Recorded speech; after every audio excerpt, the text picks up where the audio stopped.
हनुमानगढ़ी पर एक बयान ने सियासी और धार्मिक दोनों हलकों में बहस छेड़ दी है।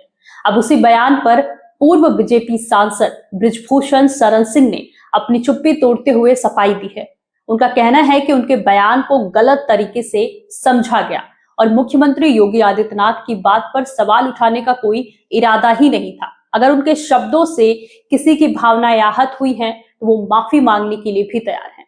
दरअसल विवाद उस बयान से शुरू हुआ जब मीडिया ने उनसे पूछा कि क्या अयोध्या की हनुमानगढ़ी की सीढ़ियों पर नमाज अदा की गई थी।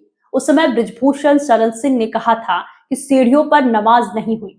अब उन्होंने स्पष्ट किया है कि उन्हें उसी वक्त ये भी बताना चाहिए था कि नमाज सीढ़ियों पर नहीं बल्कि 52 बीघा परिसर में या किसी संत के स्थान पर अदा की गई थी।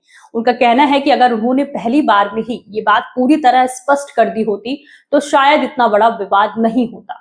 उन्होंने ये भी कहा कि अगर किसी को ऐसा लगा कि उन्होंने मुख्यमंत्री योगी आदित्यनाथ की बात का विरोध किया है तो ऐसा बिल्कुल नहीं है। मुख्यमंत्री की बात काटने का सवाल ही नहीं उठता और उनकी ऐसी कोई मंशा भी नहीं थी। उन्होंने कहा कि यदि उनके बयान से किसी की भावनाएं आहत हुई हैं तो वो उसके लिए माफी मांगने को भी तैयार है। इस दौरान बृजभूषण शरण सिंह ने हनुमानगढ़ी के निर्माण को लेकर अपने पुराने बयान पर भी सफाई दी। उन्होंने कहा कि उनके मुंह से ये बात निकल गई थी कि हनुमानगढ़ी का निर्माण एक मुस्लिम ने कराया, लेकिन ये अधूरी जानकारी थी।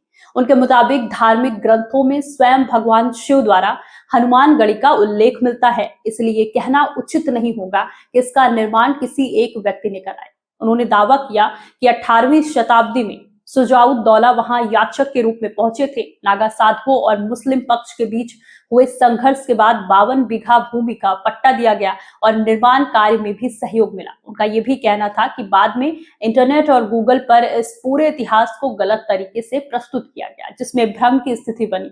बृजभूषण शरण सिंह ने आगे कहा कि हनुमानगढ़ी पर सदियों तक कई आक्रमण हुए, लेकिन नागा साधुओं ने इसकी रक्षा की और इसे कभी टूटने नहीं दिया। उन्होंने दोहराया कि राम जन्मभूमि, सनातन परंपरा और संत समाज से जुड़े हर आंदोलन में नागा साधु हमेशा साथ खड़े रहे और आगे भी रहेंगे। फिलहाल बृजभूषण शरण सिंह की इस सफाई के बाद ये विवाद किस दिशा में जाता है, इस पर सभी की नजरें बनी हुई हैं। अब देखना होगा कि उनकी इस सफाई के बाद राजनीतिक और धार्मिक दोनों स्तरों पर इस पूरे मामले की प्रतिक्रिया क्या होती है। फिलहाल आप इस मुद्दे को कैसे देखते हैं, हमें कमेंट करके जरूर बताएं और देखते रहिए तरुण प्रवाह। शुक्रिया।